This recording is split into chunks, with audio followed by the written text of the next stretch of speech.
Good afternoon, and welcome to the Brain and Behavior Research Foundation's Meet the Scientists monthly webinar series.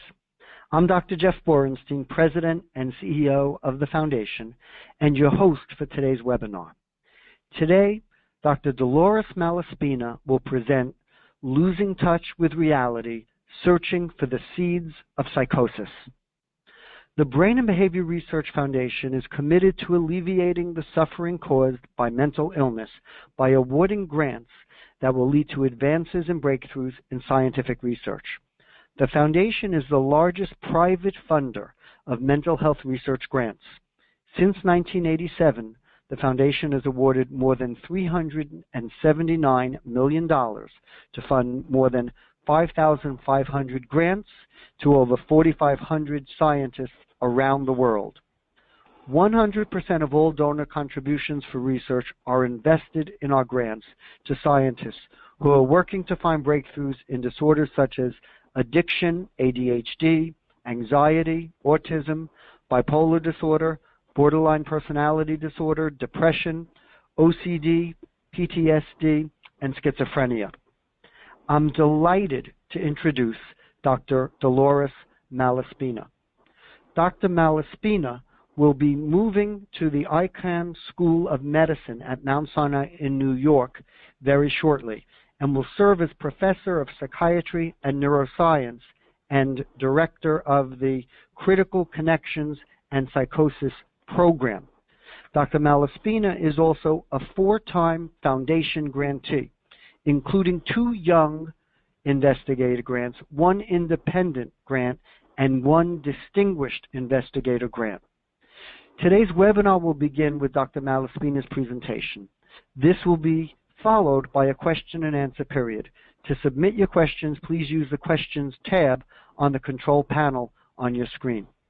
Feel free to submit your questions throughout the presentation. I'll present as many of them as time allows at the end of the presentation. And now, I'm pleased to introduce Dr. Dolores Malaspina. Dolores, the floor is yours. Thank you so much, Dr. Borenstein. It is my delight to be able to speak today, to reach out through this webinar to our attendees. My talk is Losing Touch with Reality, Searching for the Seeds of Psychosis. Now, 1 in 4 adults has a mental disorder. These are commonly depression and anxiety and several other conditions that can often be treated to the resolution of all symptoms. But I am speaking about a particular type of mental dysfunction, about losing touch with reality, which we call psychosis. We could estimate that psychosis over the lifetime may affect 1 in 30 people. It's frequent enough that most of you will be touched by it in some way, and perhaps that has been the case already. Now, there are symptoms of psychosis. They can be so subtle that someone might be able to perform in many ways, or so severe that they predominate every moment of someone's life. The first symptom I'll describe is disorganized speech or behavior. Someone's language may not make sense. They may be illogical. You may struggle to try to understand what they're saying and perhaps fill in some of the blanks. But we call this a loose association. That is evidence of a thought disorder. As well, behavior can be very disorganized. People may wear every single layer of clothing they have, or only go someplace carrying each of their possessions. They may have a frozen posture or agitated pacing or punching the air. So we see this disorganization in speech or behavior. Another symptom of psychosis is hallucinations. Hallucinations is the hearing of voices or other sensory stimuli, more rarely visual or olfactory hallucinations, that the person cannot tell from reality. These hallucinations can be voices talking, they can be commands, they can be voices arguing. They can be very distressing. The third symptom is delusions. Now, delusions are fixed ideas that are not a part of reality. Someone will come to a conclusion with very little information, and these are not subject to counterexamples. For example, someone may have a paranoid delusion and believe they're being persecuted by the government or demons. A delusion can be grandiose, that someone has special powers or gifts or is God. There can be delusions of poverty, that one is penniless no matter what the bank account might say, or somatic delusions in which someone is convinced that their body is abnormal in some way. So who has psychosis? Where might we see that? Well, everyone diagnosed with schizophrenia or schizoaffective disorder experiences psychosis, but it's also common in people with bipolar disorder. Up to 1 in 4 people with bipolar disorder will develop psychotic symptoms. We also see psychosis, as I've described, commonly in depression, in substance abuse, in some cases with post-traumatic stress disorder and autism, and quite commonly at the other extreme of life, about 1/3 of people with dementia will develop psychotic symptoms. So for myself, I'm a psychiatrist, a scientist, and a friend of people with psychosis, in particular because my sister has a psychotic illness. Like many people who are directly or indirectly affected by the mental suffering of psychosis, I found the condition was compelling in addition to being frightening. I had directed my life interests toward trying to find explanations that might lead to preventions and cures for a number of behavioral disorders, but particularly for psychosis, which is the most enigmatic of the psychiatric diseases. Now, I will go back to Emil Kraepelin as I try to describe our history of the understanding of the seeds of psychosis. Now, Emil Kraepelin has been called the founder of modern scientific psychiatry. He observed dementia praecox, as he called schizophrenia, and really provided very accurate descriptions of a form of the disease that we see to this day. He described a form of schizophrenia that began in early adulthood, usually after an unremarkable childhood, and presented as a deteriorating course. He called it dementia praecox, which means dementia of the young, to distinguish it from dementia of the old, which was being studied at the same time by his colleague. His colleague was Alzheimer, and as you know, Alzheimer is the dementia of the old, and it gained credibility as a disease because using the light microscope, Alzheimer could demonstrate that people with his disease had a characteristic brain abnormality. The other thing Kraepelin did was that he recognized that many of the relatives who came to see his patients seemed to have some taint of the disorder, and he was the first to propose that it was possibly a hereditary condition. This idea that psychosis could be inherited was Kraepelin's, and it led to the foundation of modern psychiatric genetics.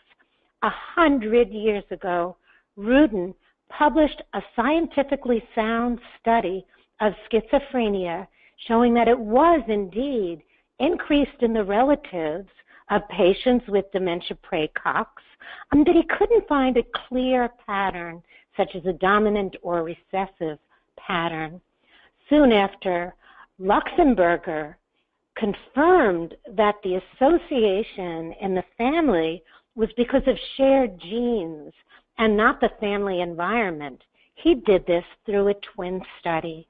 Imagine that over 100 years ago, these studies using modern diagnoses had been completed and confirmed the hereditary taint for psychosis that Kraepelin first described. Now, if we summarize many of these studies, what we see is a distribution in this graph of the risk for schizophrenia in the general population. That's the first bar, and it says 1%. Now, we know the actual incidence of schizophrenia isn't 1% everywhere around the world. There are local variations that might teach us a lot about the causes, but in general, we can say it's close to 1 out of 100 people. Now, as we go across, we're seeing more and more shared genes moving from cousins to grandchild to parents and siblings. And what you see is that the more genetic material shared between relatives, the higher the risk of someone if they're related to a person with schizophrenia. Now, probably this gets up to about a third based on the most modern studies for an identical twin, which means if your identical twin has schizophrenia, you have a 30 to 40% chance of getting it. Now, of course, there's two bits of information in this finding. The first is that, indeed, sharing genes with someone increases your risk.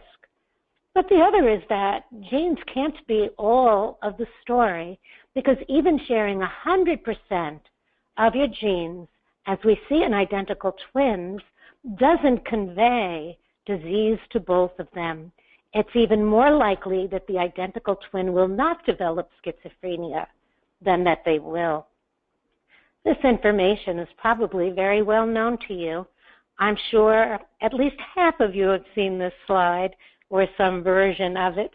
If not, let me be the first, because this is an important demonstration about the evidence supporting a genetic factor.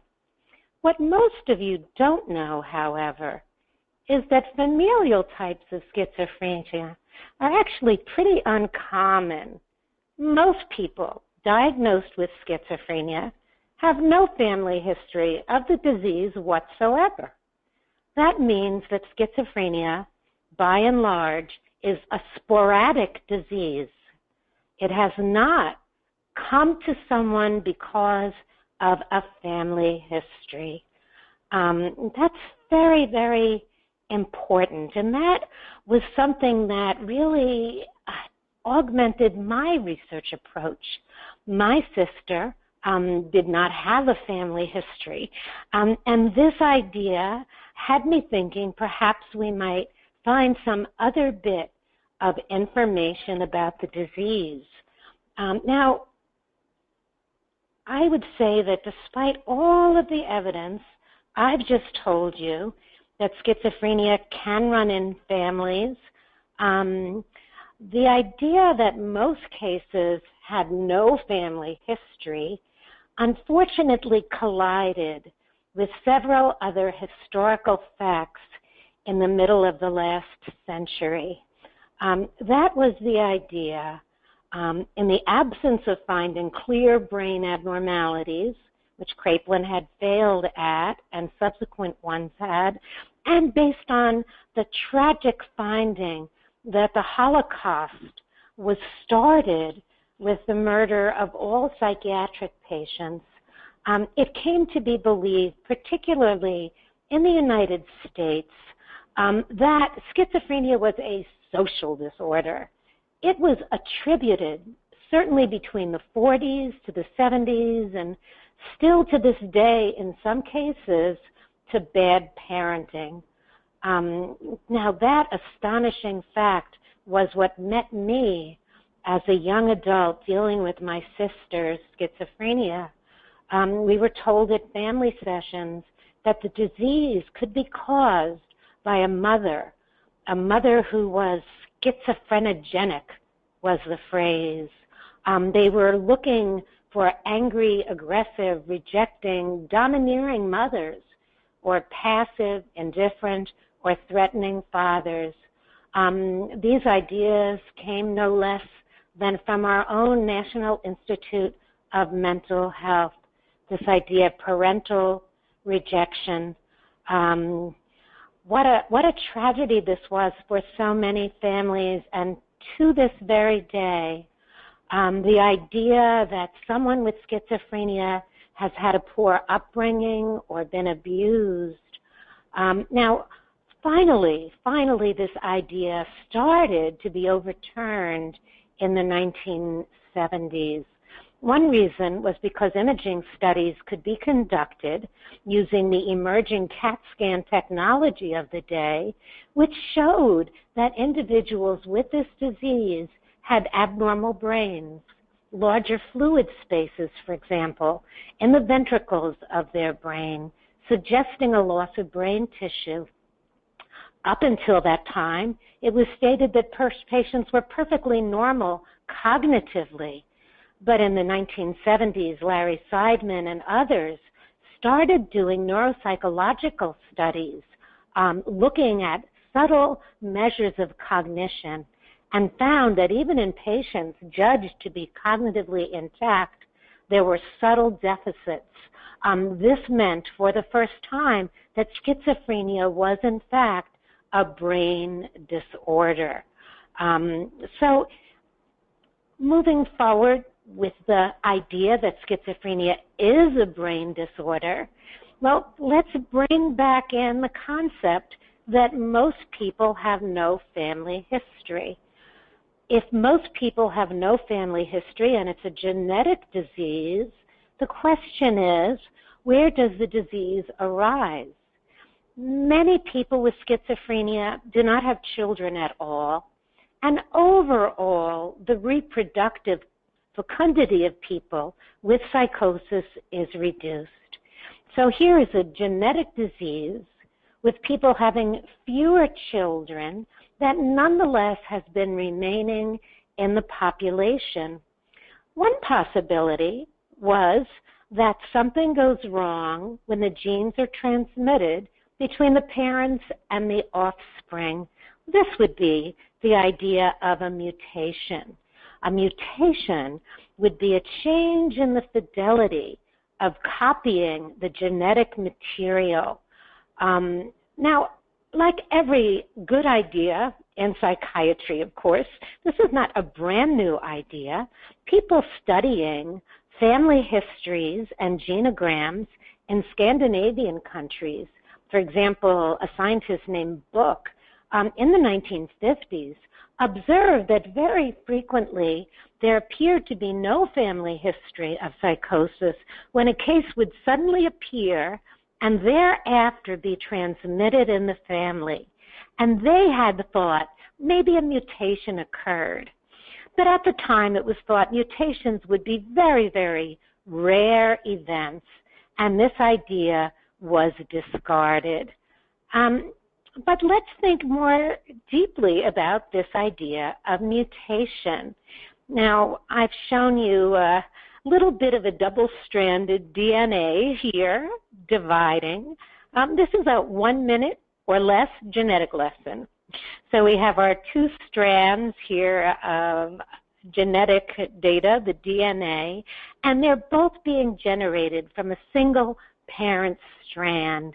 And when cells divide, we have to, with very high fidelity, pass the genetic information on exactly. So we have ways, including enzymes, that check and repair and monitor these processes. Now, sometimes as we age and our cells divide many, many times, there can be a mistake. And those mistakes that impact the way a gene will function can sometimes cause us to have a tumor or a cancer. It is in this process in our somatic, our body cells, that the copying of DNA, if imperfect, can give rise to a disease. Our interest, though, is not longitudinal studying of the skin to see when those age spots appear. Our interest is what about between the generations? So let's think about the differences in humans between the male and the female parent. In human females, all of the precursors of eggs are generated in her fetal life, and then they wait in the ovaries and are slowly released over time, but kept quiescent until each ovulatory cycle when one develops. By contrast, the male germline is exceedingly busy. Beginning in puberty, cells start dividing, the future sperm cells of a man called spermatogonia, every 16 days. These cells divide and divide and divide. And with each cell division, there is a quantifiable, although tiny risk of one of these mistakes, one of these incorrect copying sequences of a DNA nucleotide. And the older a man is, the more of these cell divisions have occurred. So there have been at least 200 divisions in that male germ line producing sperm.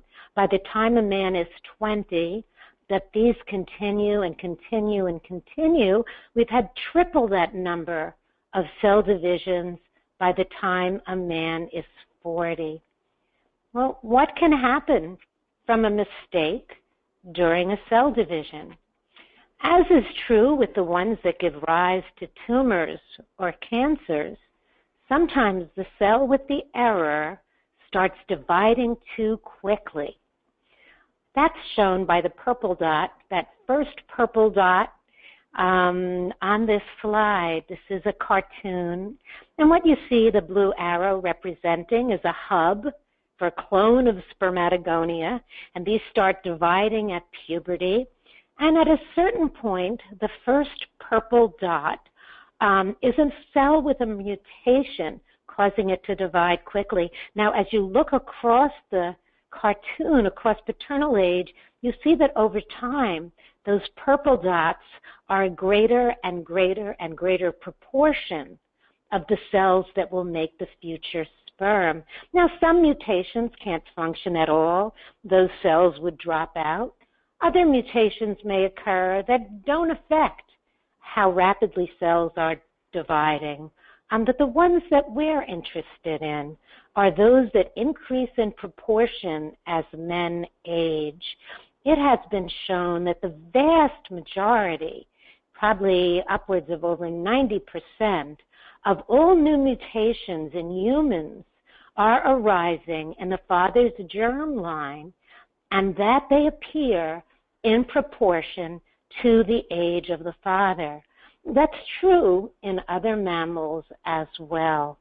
Now, our next question was, what could the impact of this be for schizophrenia?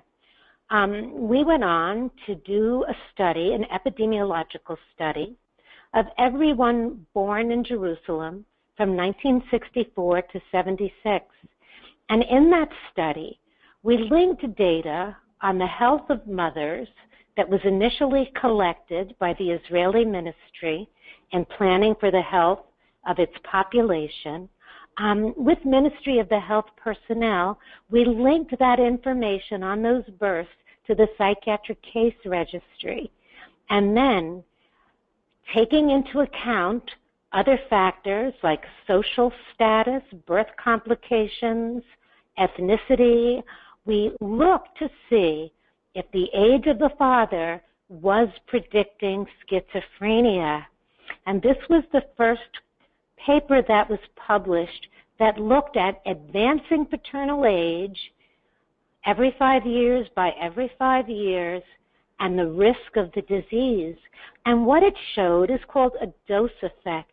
You see that for 20 to 24, which we used as the comparison, we have a blue line representing the risk to children, to offspring, based on father's age, and then we compare that to successively older fathers, and we see this dose effect suggesting that the older the father, the greater the risk for schizophrenia.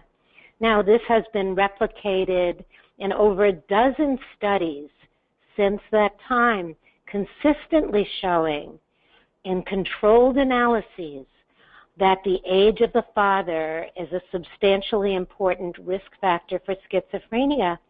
When this study was published, the editor, asking us not to alarm people, suggested that we also do a calculation for the proportion of the disease in the population that could be attributed to the father's age.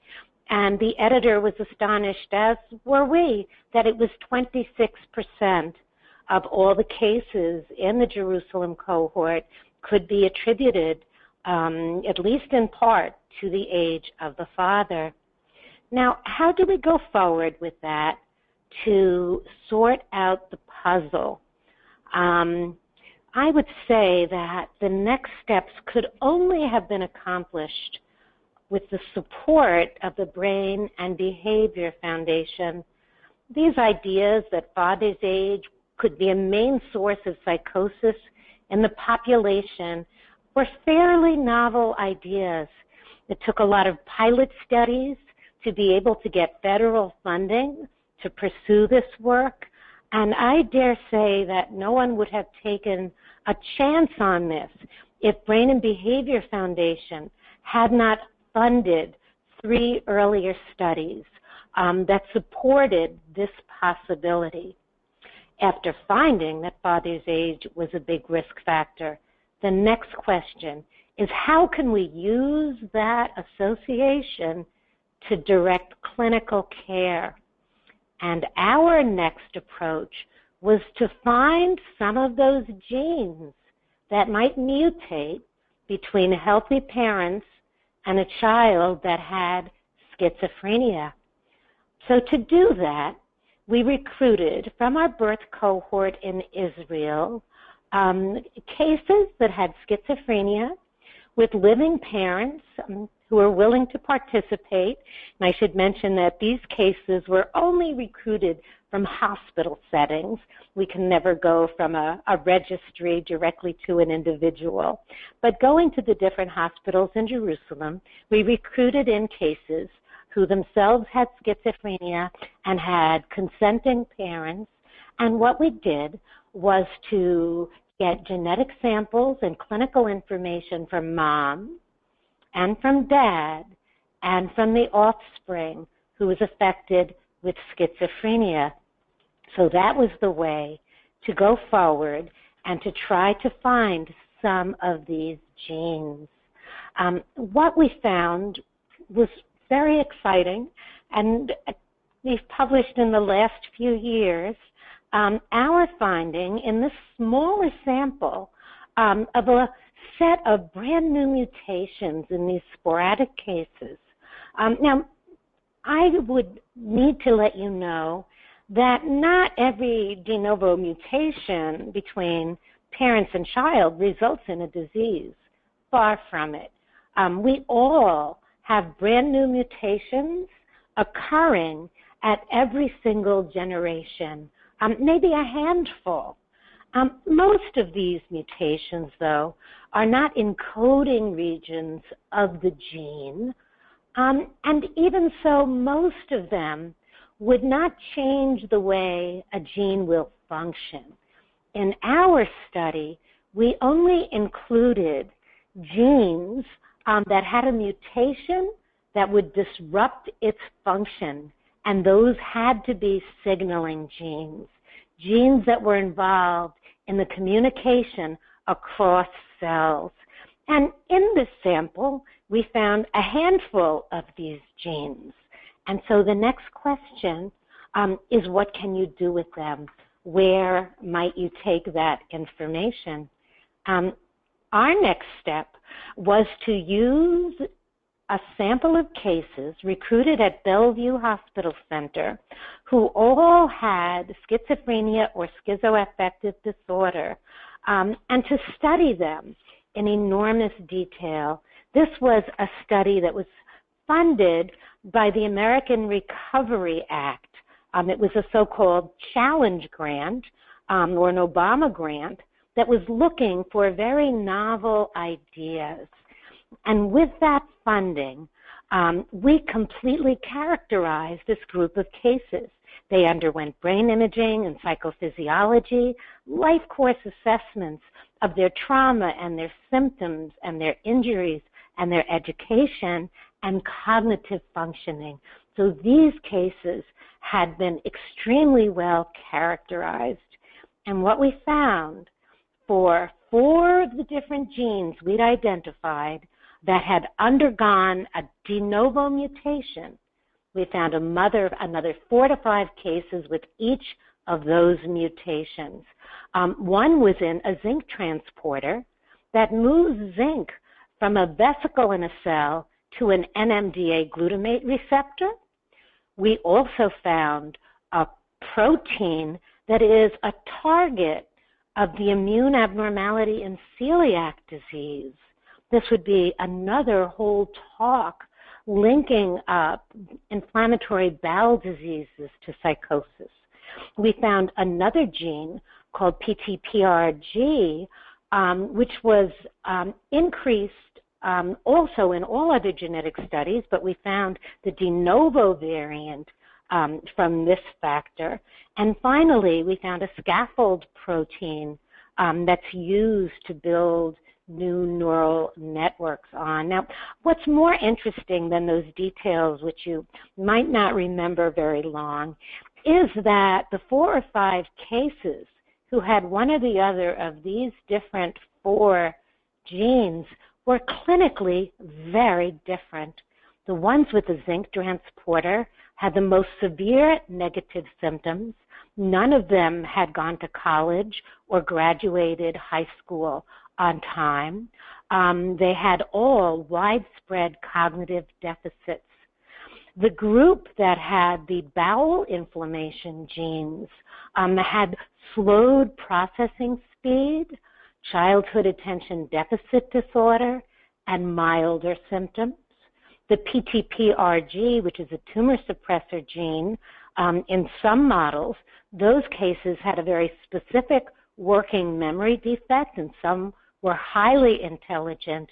And last, the group with the brain growth factor, and that's an ARMS molecule, the scaffold protein, these were a group of individuals who had functioned well until their early 20s in college and then developed a severe and deteriorating brain disease, perhaps one similar to the dementia praecox that Kraepelin had described.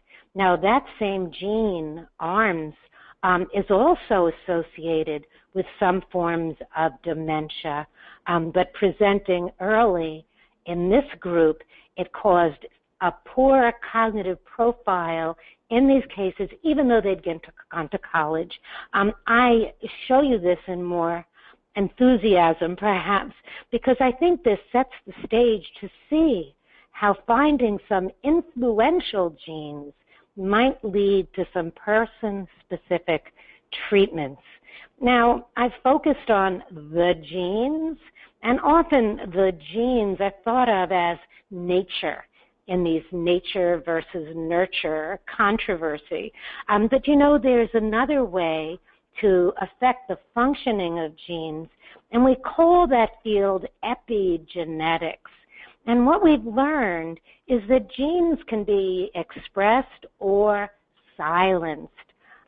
In this cartoon, you see a scenario A, and that might represent a strand of DNA that's not been silenced. And you can see that the gene is expressed, and the expressed gene makes protein. But for scenario B, many frequently methyl groups or other components have been tied to the gene, or the gene is tightly coiled and no protein is made. That epigenetic modification also will control physiology and behavior.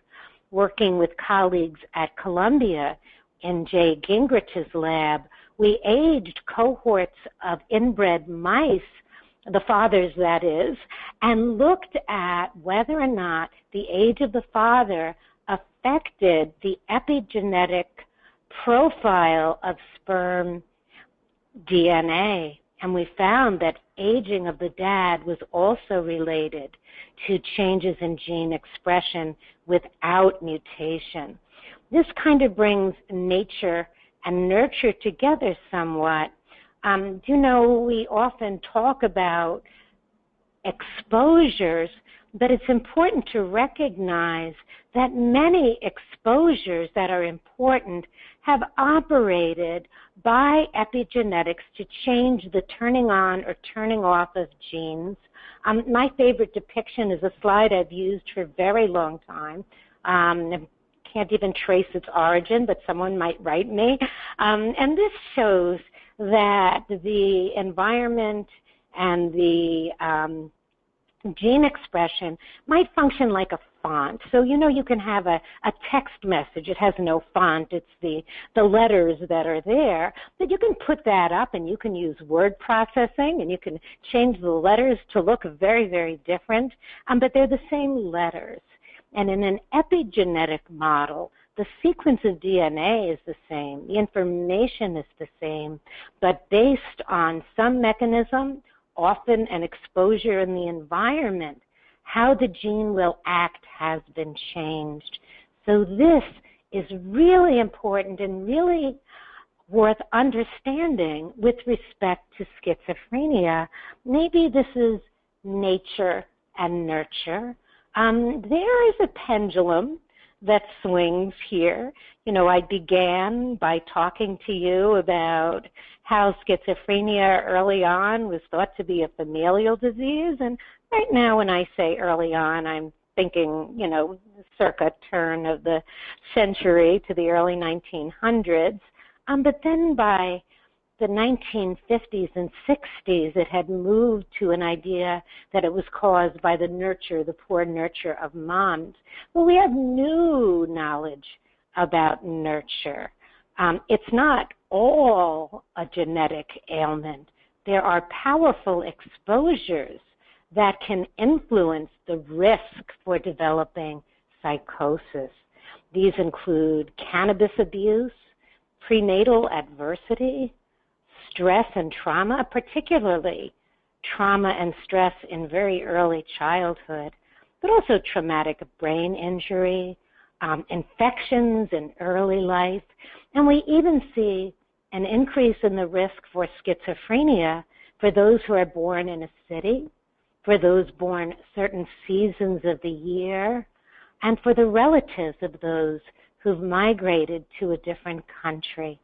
So these effects of nurture are fairly well replicated, and certainly we can talk a little bit about nurture in our discussion as well.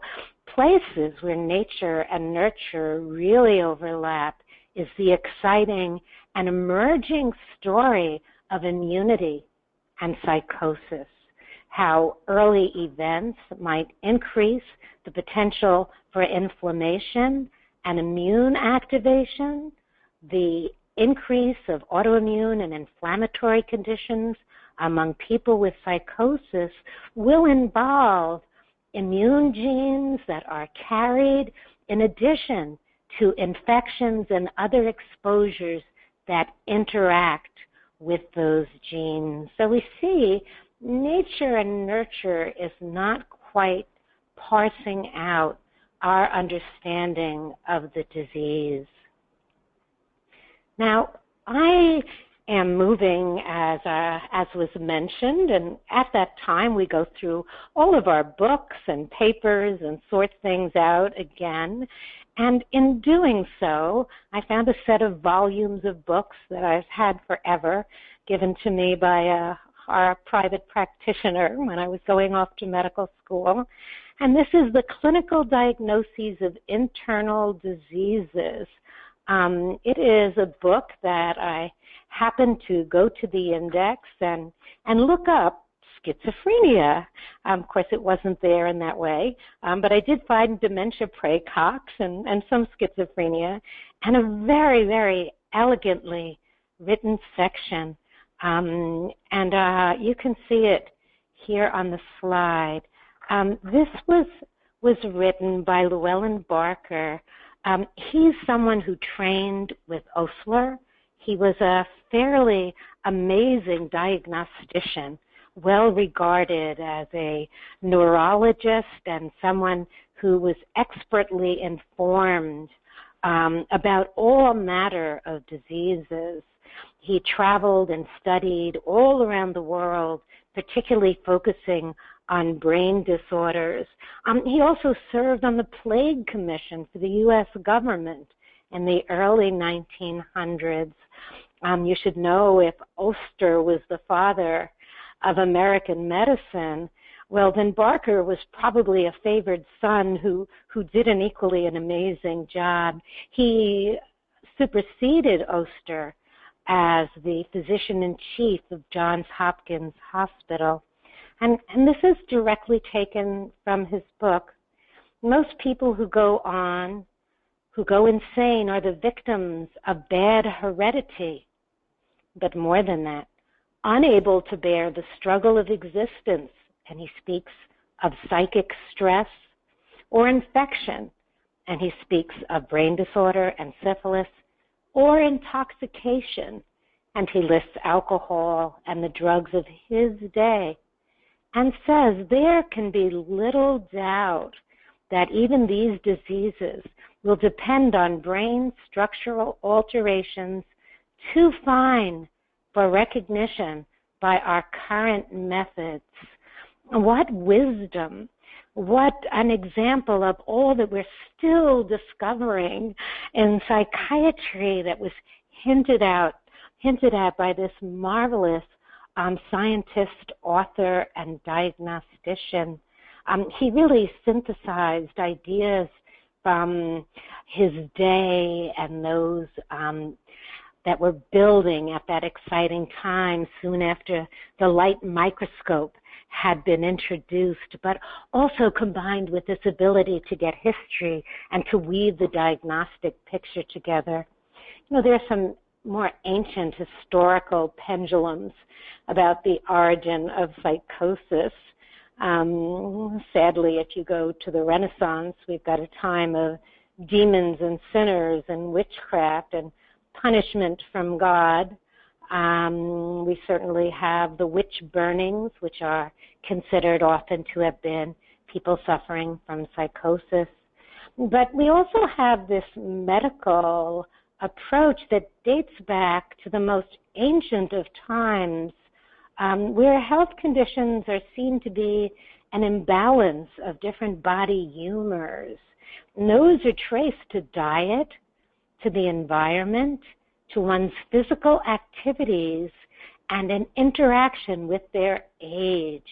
This is described by Hippocrates, but more ancient Greek and Roman and Egyptian writings and those of the subcontinent. And this idea of the humors held sway right up until the 19th century.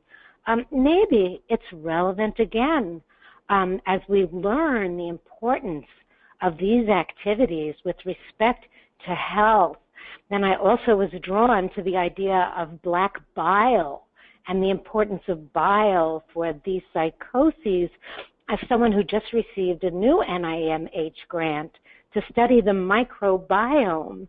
I realize how far back I really need to go to see the underpinnings of those who contemplated these ideas. These ideas of diet and environment and activity and age, they resonate with our ideas of inflammation as well. Now, has psychosis always been a part of humanity? Certainly there are very impressive descriptions of individuals that resemble, as much as we can see, someone who might have a severe psychotic illness in the present. And those writings include ancient Greek and Roman and Chinese depictions. But there is other evidence that psychosis began expanding in the Middle Ages quite a bit. And asylums started being built for the first time. It was intriguing to read that in the Middle Ages, the community was responsible for the care of the insane. But there seems to be another larger, even more recent epidemic.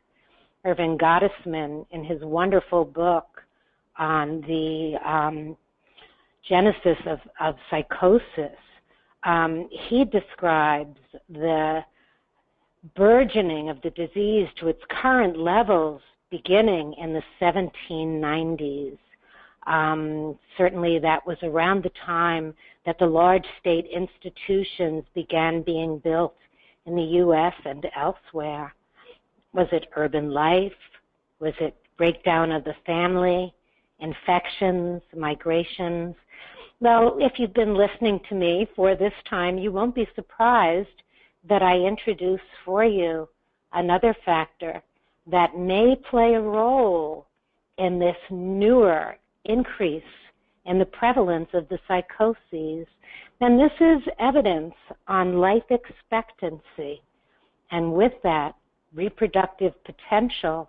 And we see that whereas females continue to live longer, we know that their reproductive life ends with menopause, but the average life expectancy of men started enormously increasing around the early 1800s.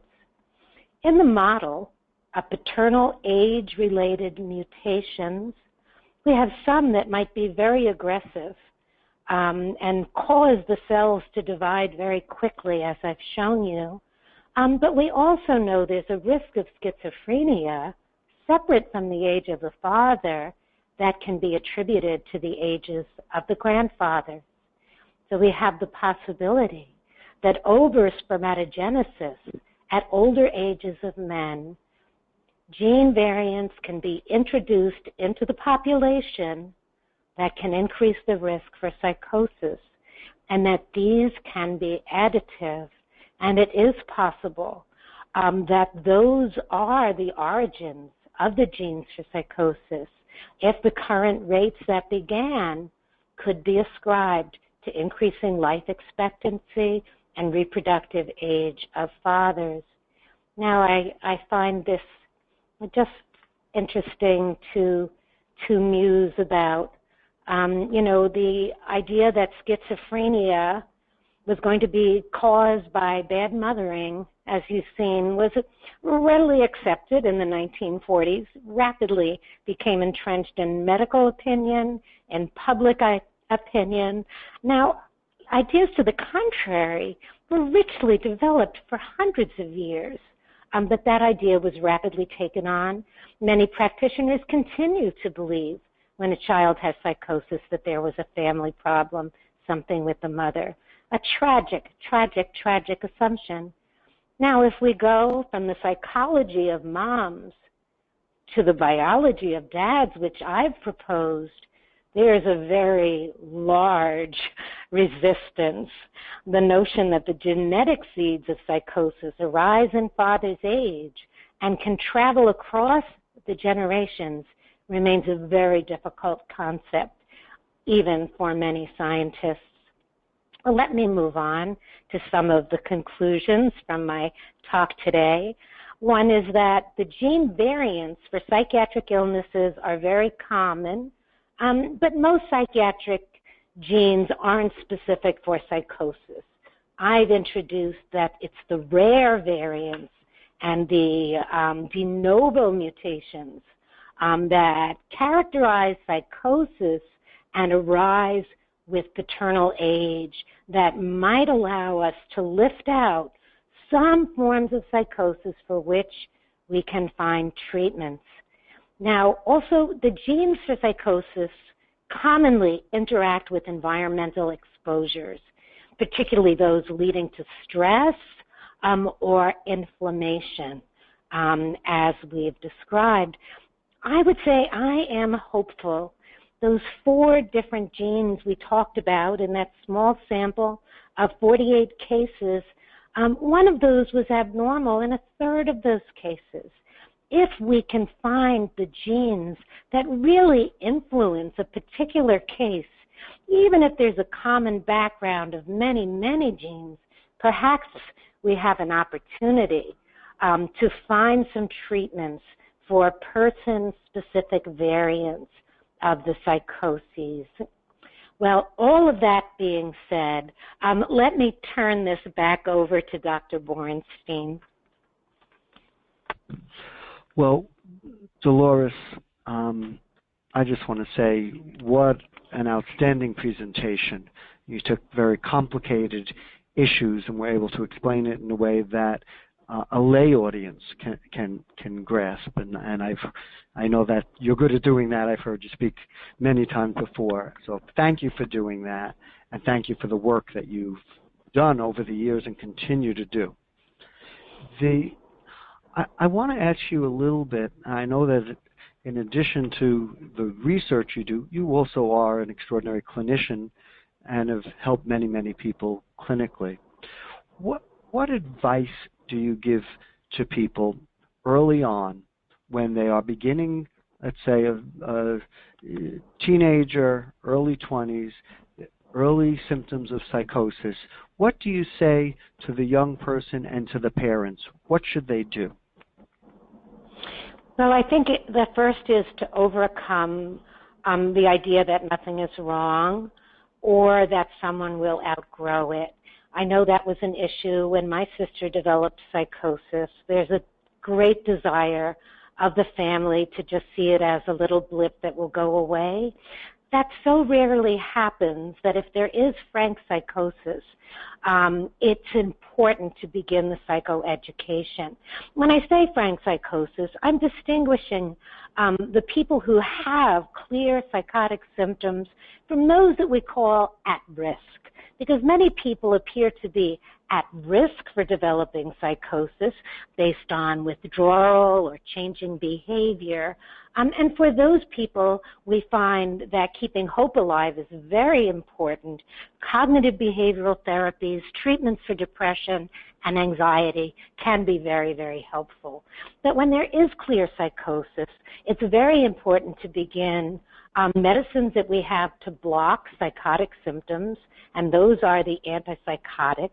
I also am very careful in assessing if there's also a major depressive episode or components of major depression, because I think when depression is present, it needs to be treated, if therapies don't work, then with antidepressant medicines. Lifestyle is very important in early psychosis. It's intriguing the change in my own years of practice toward vitamins, toward nutrition, toward getting adequate amounts of sleep, to engage a family in behaviors that will minimize the impact of this illness on the health and outcome of their child. So I like to keep the family involved, not with confidential information, but with information that can be useful. I believe that soon we will have person-specific cures, but until then, I think we know, I believe that some set of cases will be related to inflammation or diet or nutrition. And for the beginning of that work, I at least start people on a good regimen of a healthy life. I think all very, very good advice. And while we wait for further science that could be person-specific, the general lifestyle guidance is helpful for people. Yes, we've also seen that aerobic exercise, which people may not want to do in early illness, can possibly lead to greater recovery and to improvement of symptoms, Jeff. So yes, the same way we give that advice for all diseases, we deliver it to the young person with psychosis now. I want to ask you a little bit about the issue of inflammation, because that obviously has received more and more attention for psychosis and also for other psychiatric illnesses. Where do you think we're going in terms of what we're going to find with regards to inflammation? Yeah, so the idea of inflammation is an attempt of the body to deal with perceived threat. Now, certainly if we talked about the individual dealing with a perceived threat, we'd think of behaviors such as delusional behaviors or avoidance or anxiety, but the body also has a system for monitoring threat.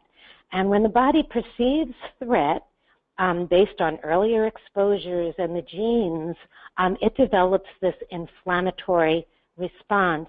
Now, my own sister had a very severe autoimmune thyroid disease. At the same time, her psychosis appeared. And I thought of that as a red herring for many, many years. But now I do not think so. I think we will be learning how to identify which individuals are having inflammatory origins for their diseases and try to treat it. I mean, what is it about our modern life that gives rise to inflammation? These are crucial questions. The diseases that are appearing in excess now, including obesity and diabetes, those are conditions related to inflammation as well, Jeff. So maybe we're going to find some common underpinnings for many chronic diseases, and psychosis may be among them. When I say psychosis, I don't mean everyone with psychosis. I'm thinking that there will be person-specific subtypes, but many of these will be inflammation. In many ways, your findings about the zinc and the other specific genetic changes fit in with what for many years we've all known, which is that schizophrenia, what we call schizophrenia, isn't one illness, that really there's a number of conditions that bring about a set of symptoms, and it's more than one specific illness. I'd like you to say a little bit more about that. Well, thank you for saying that. Even among our scientific colleagues, it's such a desire to see everyone as having the same disorder. People rarely focus on the different underpinnings. We look at those symptoms of psychosis, plus or minus mood or negative symptoms, and we call it and treat it as if it were a singular disease. Now, Bloiler, right after Kraepelin, he said schizophrenia is a group of disorders, and I am hoping that we can get our focus back to the heterogeneity, that we can understand that each person may have almost a unique type that can be grouped with some others for the best treatments, but we can't say one size fits all. You know, the medicines we have are still focused on treating psychosis, and because patients continue to suffer, we're so anxious to get the next big new antipsychotic, but what we need is to understand more individual components of illness, whether it is a food allergy or a gut inflammation that pertains to some gene someone carries and those environments. That would be the sense of really understanding the differentness between patients that is still lacking, I would say, in our field. I think that's such an important point in all areas of medicine, in particular psychiatry, that each person is an individual with their own set of circumstances, and we as a field need to be sensitive to that and really work with each individual, with each family, to best meet their personal needs. Absolutely. Yeah. I want to again say, Dolores, thank you for an outstanding presentation, and thank you for all of the work that you've done and continue to do so that we can better understand and treat and ultimately develop cures for this condition. I also Jeff, I want to say thank you Yes. for NARSAD, now the Brain and Behavior Foundation, for myself and so many others who could not have launched their scientific work without your support.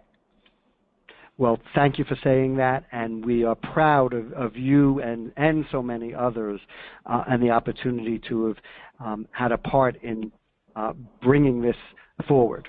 That's the passion of our donors and of our scientific council and all of our grantees. So thank you.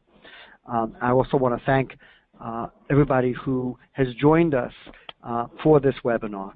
All of the research we fund is made possible through private donations.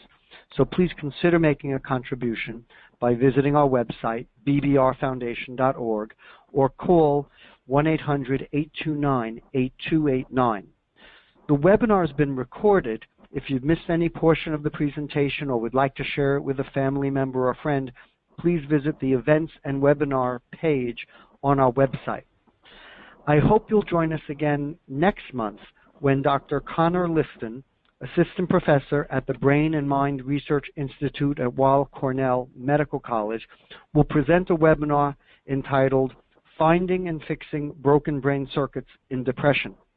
This will take place on Tuesday, September 12th at 2 p.m. Eastern Time. Once again, thank you for joining us and enjoy the rest of your day. Take care.